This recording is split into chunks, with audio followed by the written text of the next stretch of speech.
Okay, so here is assignment 1, anesthetic assessment and plan. So I have patient Jane Doe. She is a 78-year-old female. She's here for a placement of a VP shunt. Her past anesthetic history includes a previous right-sided pneumonectomy from previous lung cancer and a hysterectomy.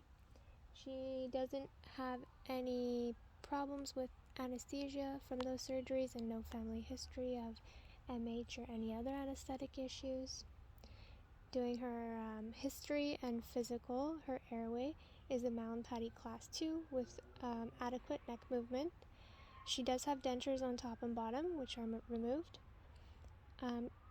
However, this may give us a difficulty with bag mask ventilation with a difficult seal.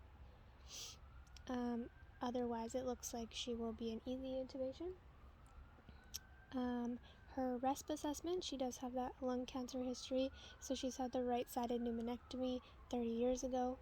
On auscultation, she does have coarse breath sounds and she's coughing a bit. She does have a COVID negative swab, but she looks comfortable. Her RESPs are easy, non-labored. SATs are good on room air. CVS status, no concerns. She's in a bit of a sinus tachycardia, but no coronary artery disease or previous MIs. She does have GERD and Barrett's esophagitis and urinary retention, likely a symptom of her hydrocephalus. Looking at her lab data, nothing looks abnormal. Her hemoglobin's a little bit low at 90. Coagulation INR is 1. Electrolytes are fine. Sodium's 132, potassium's 3.2, creatinine is 38, glucose 8. So on ECG, looking at her it is sinus tachycardia. Looking at her CT head, it does show the ventriculomegaly, hydrocephalus. Her CT chest shows the collapsed right lung and a pleural effusion on the right side. Her left side is hyperinflated. She does have a small left-sided mass that they are watching for potential returning cancer, but otherwise her left side looks clear. It is pushing her mediastinum to the right side just with its hyperinflation. The patient has no allergies. Her medications include ondansetron, which is anti-nausea, likely a symptom of her hydrocephalus, as well as the levetiracetam, which is a treatment for epilepsy. She is on rabeprazole for her GERD and denosumab for treatment of osteoporosis. So I've given her an ASA score of 3 for her severe systemic disease. So my plan for this VP shunt surgery is to use general anesthesia and intubation to facilitate the surgery.